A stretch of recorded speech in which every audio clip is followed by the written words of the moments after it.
Good evening, and thanks for joining us here on WNYC. I'm Janae Pierre. Still ahead, shoppers are spreading out their holiday purchases this year. There's one reason why.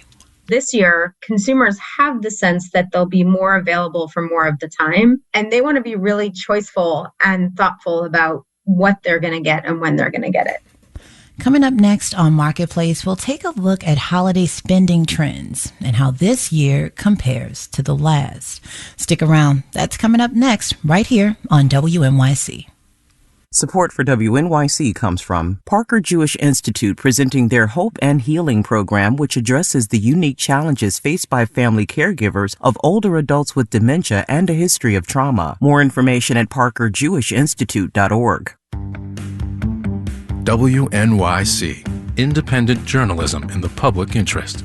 93.9 FM and AM 820. NPR News and the New York Conversation. Marketplace is supported by Live Oak Bank, helping savvy businesses optimize their high-yield online savings accounts. Great information is at liveoakbank.com/radio. On the program today, the long holiday season, the cost of a pint of beer, and your breakup splurges. From American Public Media, this is Marketplace.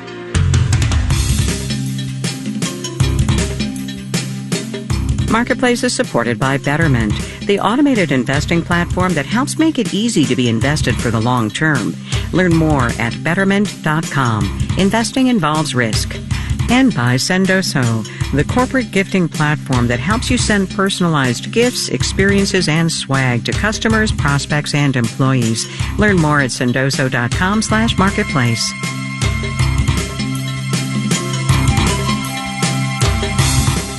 In Portland, Oregon, I'm Rima Jerez in for Kai Rizdal. It is Thursday, November 23rd. Good to have you with us on this Thanksgiving.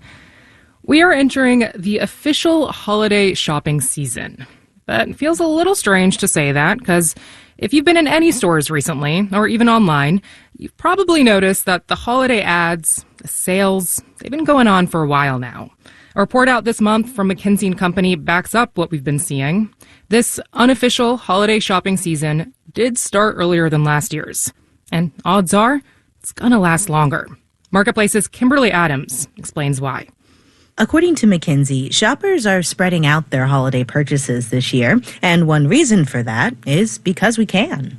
Consumers, unlike last year and the couple years before where they were worried that if they don't get something, they're not going to find it available given supply chain issues. Tamara Charm is a partner at McKinsey. This year, consumers have the sense that they'll be more available for more of the time, and they want to be really choiceful and thoughtful about what they're going to get and when they're going to get it. And they're looking for deals, says Candace Corlett, president of WSL Strategic Retail, because for many shoppers, money is a bit tight right now. 49% of people tell us they have less money now than they did last year to spend on gifts.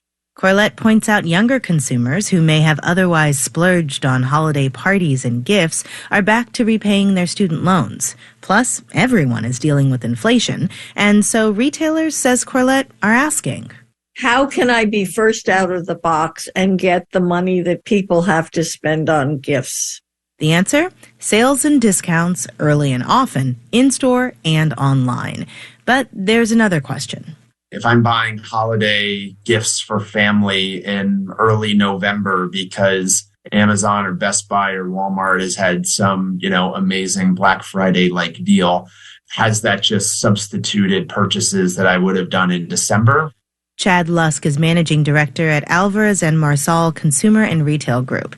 He warns that even if early numbers look good, retailers can't necessarily use that as an indication that we're going to have a stronger season in aggregate. It just might mean that I'm pulling demand ahead.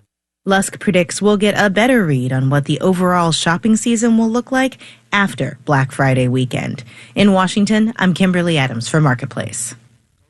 Wall Street today closed, of course, because of the holiday, but coming up, a travel edition of The Numbers.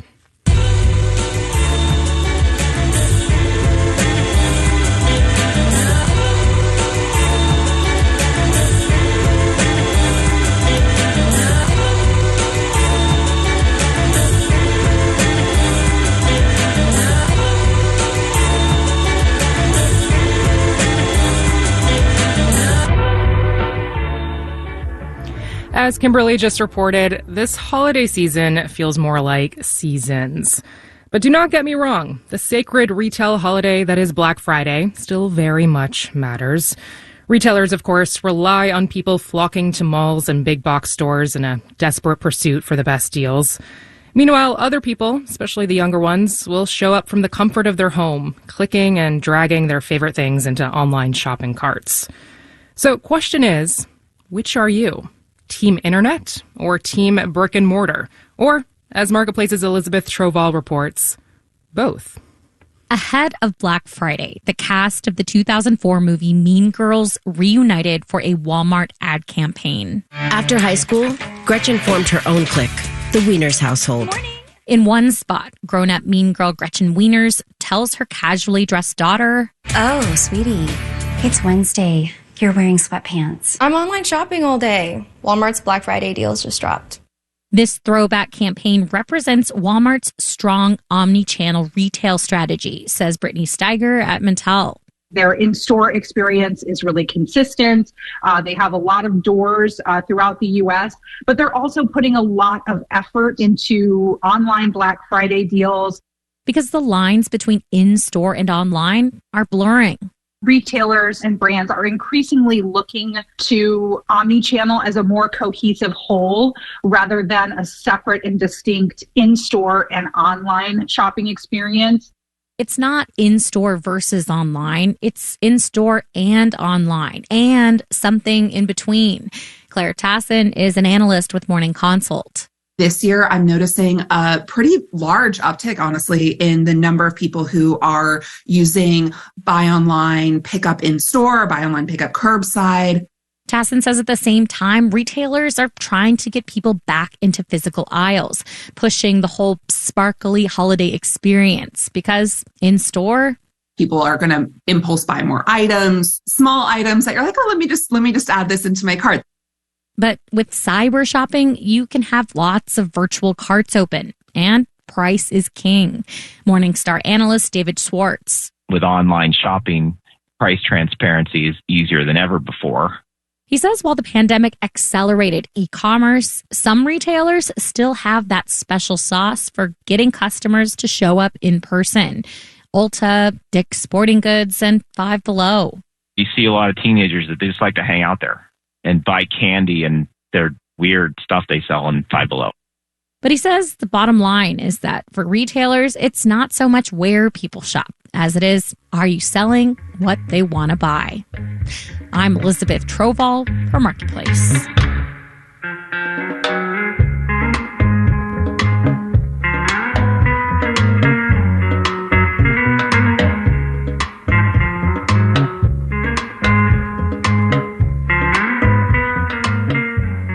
Once those Thanksgiving dishes are cleared, how likely is it that you're going to pull out a board game? Monopoly, Scrabble, maybe some Taboo? Well, here are some other names for you. Exploding Kittens, Frosthaven, Kingdom Death Monster. Just a few and a growing list of games that have raised more than $10 million on the crowdfunding platform Kickstarter. That's money raised to fund production of those games to get them on your shelves. Tabletop games have experienced somewhat of a boom in recent years, and a lot of that is thanks to devoted hobbyists, people backing the projects they love most through crowdfunding.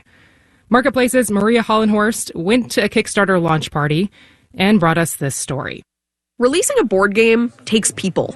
A lot of people. My name is Peter Vaughn. I'm Brad Brooks. Colorful outfit is... Other Peter. Yeah, we call him Blue Peter. Probably doesn't translate to radio, but he's got blue hair. It does. Blue hair and a multicolored neon suit.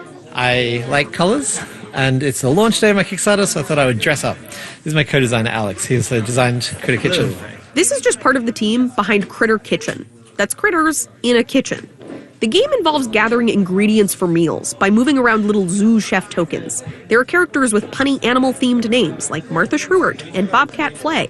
It's one of those games with a bunch of little pieces. Place all the ingredients, spice, and rumor tokens in the drawbag. Choose one player to be the... It's not exactly my thing. It took a full 7 minutes just to calculate scores.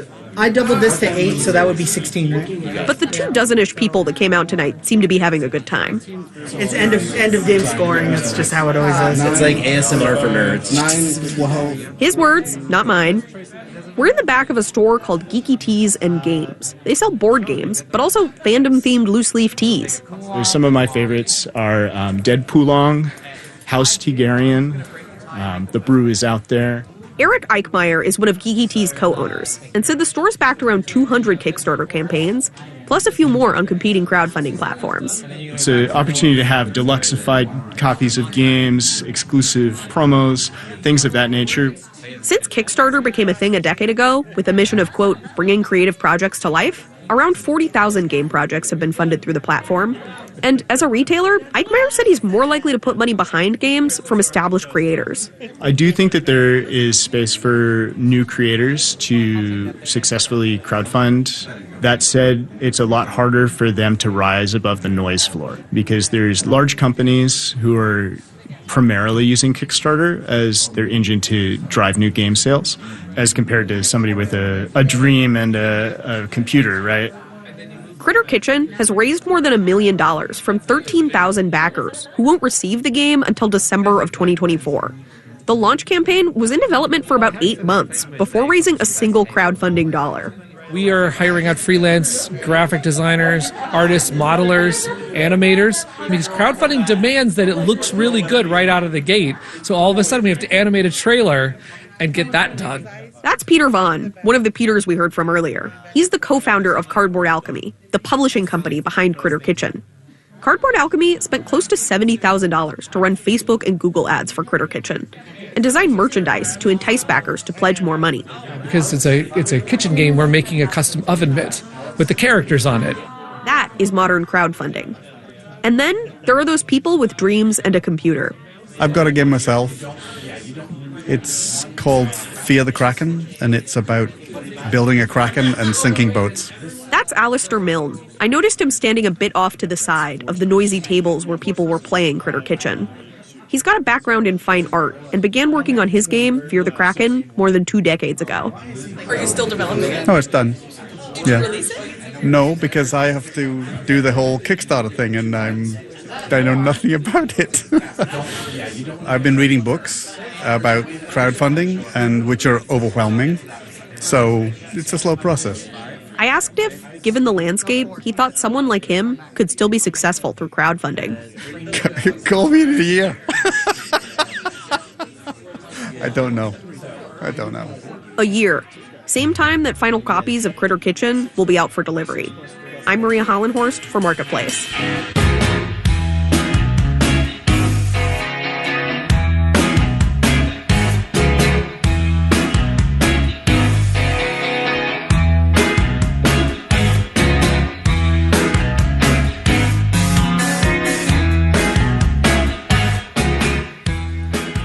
The 8-hour workday, that 9-to-5 job, not necessarily the norm anymore. Especially over the last few years, remote work has meant more flexible hours. What has not changed, though, is that when many of us go to sleep, millions of people are waking up, brushing their teeth, and heading to their graveyard shift. Working overnight, it can be rough, mentally, sure, but also on your physical health. So how can these workers stay healthy? And whose responsibility is it to help them? The BBC's Frey Lindsay reports. Ahmed Bully is a pizza delivery driver, working nights in Cape Town in South Africa. I enjoy working night shifts because people tend to tip you a bit more the later the order comes through. So it's good for his bank balance, but what about his diet? I tend to eat fast food, but it's not particularly the healthiest food. I eat supper when I come home from shift, and then I tend to sleep straight away, which also isn't the healthiest thing. And it's not just lower paid workers like Ahmed who work nights, but also higher paid professionals such as doctors. Dr. Vishali Banati works in a hospital in India. At the 2 a.m. in the morning, we always feel hungry. We eat some snack like chips or some biscuits. I have gained weight in last 3-4 months. The urge to eat unhealthy snacks will be very familiar to anyone who's ever worked a night shift. So why does the body respond in this way? Audra Starkey is an Australian nutritionist and the founder of the Healthy Shift Worker podcast. Our digestive system doesn't function in the same way during the night as it does during the daytime. She says the body needs a period of fasting at night as our digestive systems slow right down because we're meant to be asleep. But workers need fuel, so how should they eat? Have our main meal like you would normally, but eating no later than around 9 p.m. Maybe just a very light snack around midnight, and then you fast from around midnight through to 6 a.m. This idea of time-restricted eating was put to the test with firefighters working shifts in San Diego, California. Pam Taub, a cardiologist who led the research, says they were asked to only eat during a chosen 10-hour period. There were some significant benefits, including a decrease in a certain type of bad cholesterol particle, and we also saw some improvements in quality of life metrics. Employers are only just beginning to recognize the effects of night shifts on people's health. Night Club is a UK organisation that helps businesses like grocery stores give workers practical advice on diet, access to health checks, and input on rotas and shifts. Veronica Meyer is one of the organisation's co-directors. First of all, it's the right thing to do as an employer, but also because it just makes good business sense in terms of productivity and attrition. Namisha Raja is the founder of UK company Nim's Fruit Crisps, which makes fruit and vegetable chips. She is concerned about having to pay extra bills for health checks or dietary advice for her employees. If it starts costing us a lot of money, that would be not viable. She also thinks it might be a bit too much for employers to make nutritional recommendations to their workers. I think some of them would say, I'm sorry, but who do you think you are telling me how to live my life? You know, I'm coming in to do a job, get paid and go home, not to be told off. One solution, she says, would be for the UK government to offer regular night workers medical checkups provided by the country's National Health Service, where the tests would normally be free. And with several high-income economies facing labour shortages, some advocates suggest that even if the employers had to pay for the checkups, it could be a sound investment. I'm the BBC's Frey Lindsay for Marketplace.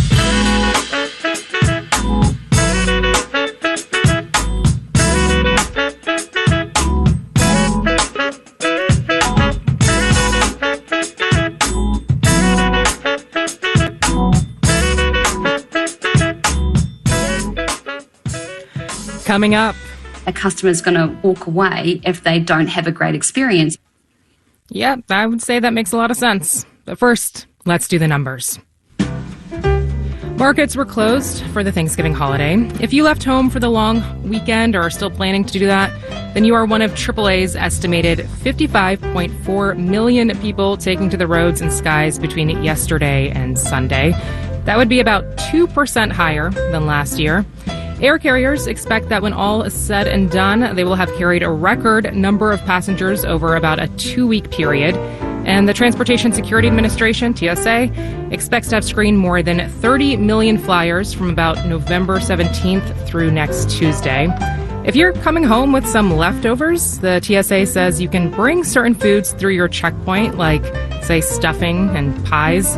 But it wants you to carefully place other foods in your check bags, liquidy and spreadable things, jams, jellies, gravy, because, you know, who doesn't want to travel with some gravy? You're listening to Marketplace. The Marketplace Numbers segment is supported by Odoo, simple management software for all your business needs. Marketplace is supported by Charles Schwab. Schwab believes every investor deserves to work with a firm they can count on, with financial consultants ready to serve clients and 24/7 live help. And by the Peter G. Peterson Foundation, a nonpartisan organization dedicated to raising awareness and accelerating action on America's fiscal challenges to build a brighter economic future for the next generation. Learn more at pgpf.org.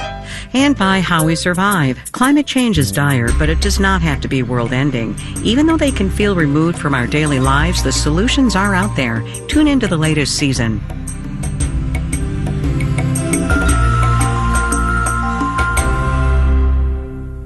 WNYC is supported by City Meals on Wheels, providing home-delivered meals and companionship for 22,000 homebound older New Yorkers across the 5 boroughs. Learn more at citymeals.org.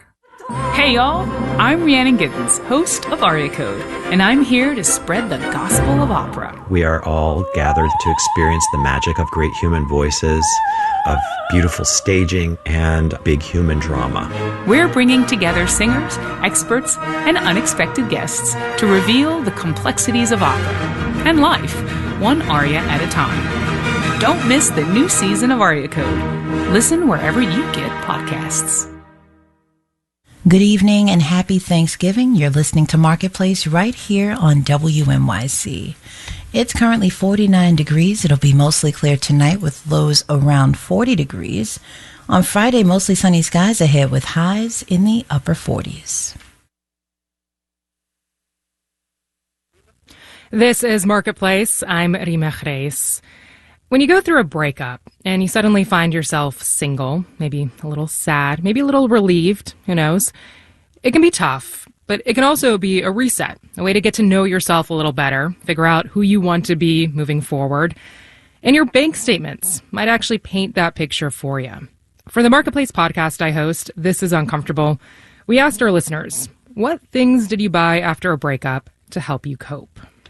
I had a breakup that made me really realize that I needed to take a lot more time to understand how I worked in relationships. I purchased a bunch of books on topics like emotional intelligence and communication and relationships, and really took some time to try to understand how they applied to my life. I really viewed it as sort of a year doing a master's in myself, and it really paid massive dividends. Approximately 4 years ago, I became a triathlete because of a breakup.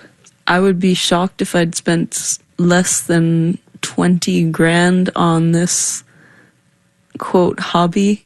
At the time that I became a triathlete, 20 grand would have been 2/3 of my annual income, but not planning on stopping anytime soon. About 2 months ago, I broke up with my boyfriend, quit my job, and I immediately went to the piercing parlor and got my ears pierced. And then I went home to my roommate. I was trying to show off my cute little piercing. He was like, break up with your boyfriend, quit your job, get your ear pierced. Really going through a moment. You can listen to episodes of This is Uncomfortable on the podcast platform of your choice.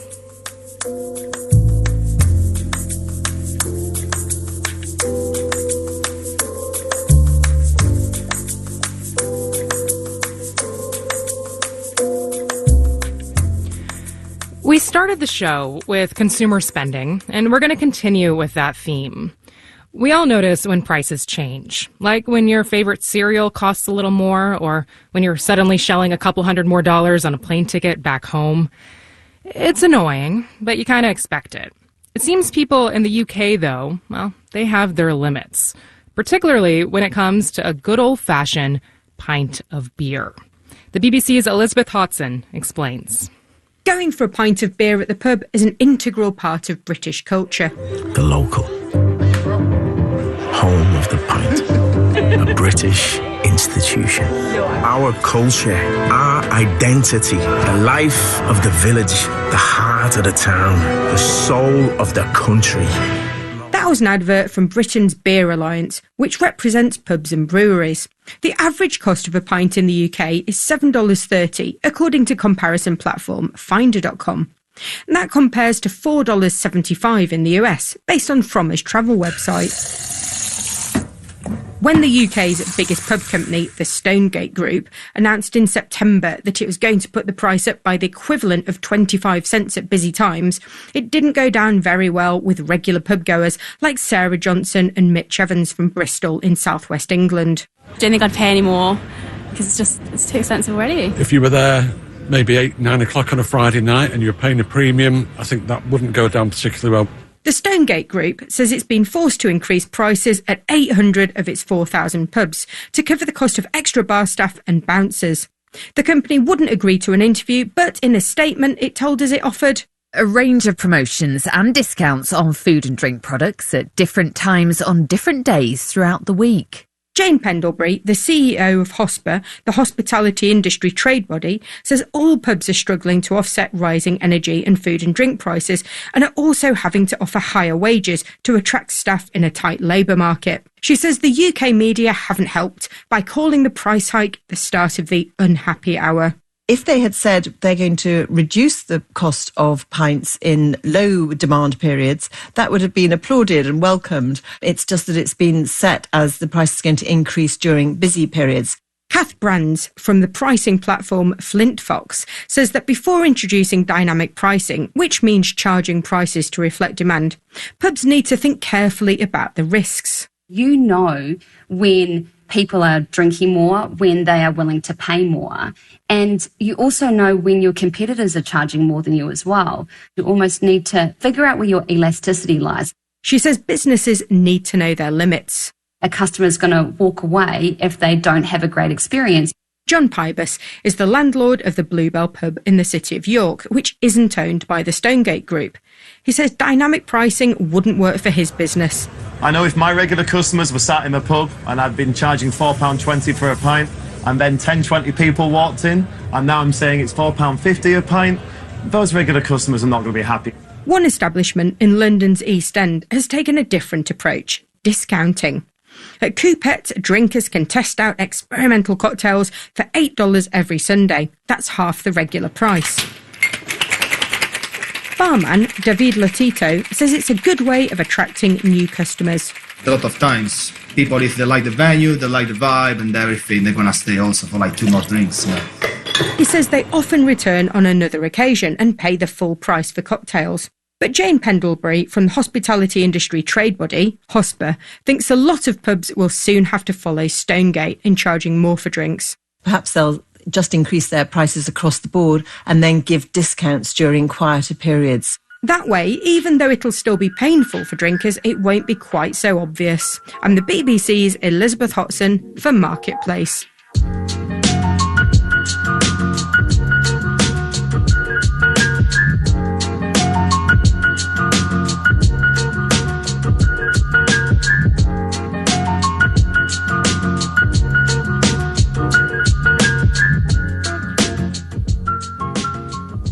This final note on the way out. Talked a lot on the show today about holiday shopping. Well, saw this pretty sobering article in CNBC about how 25% of Americans are still paying off holiday debt from last year. One reason for that is because of higher interest rates. Since the Fed started raising them last year, the average credit card interest rate has jumped from about 16 to around 21% as of this month. Of course, that means for a lot of people, this holiday season will require making some tough choices. But also, I don't know, this might just be my personal philosophy. Some of the most thoughtful gifts do not have to break the bank.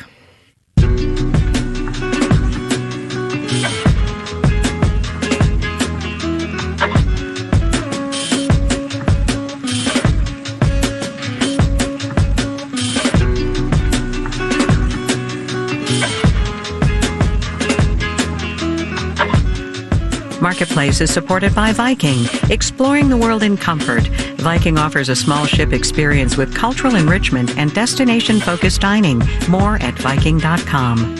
And by Alteryx, the analytics cloud platform with enterprise-ready AI to help organizations drive better decisions faster. More at Alteryx.com. And by Wealth Enhancement Group, dedicated to the art of financial planning backed by the science of investing.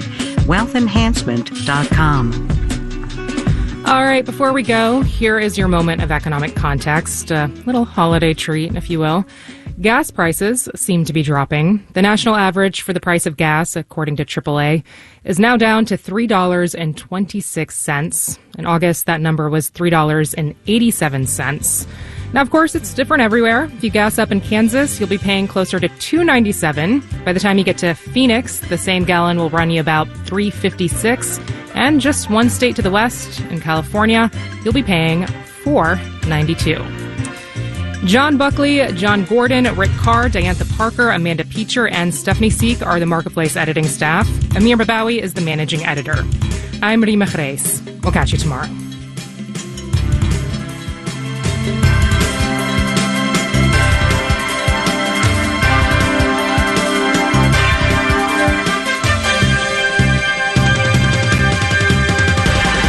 This is APM.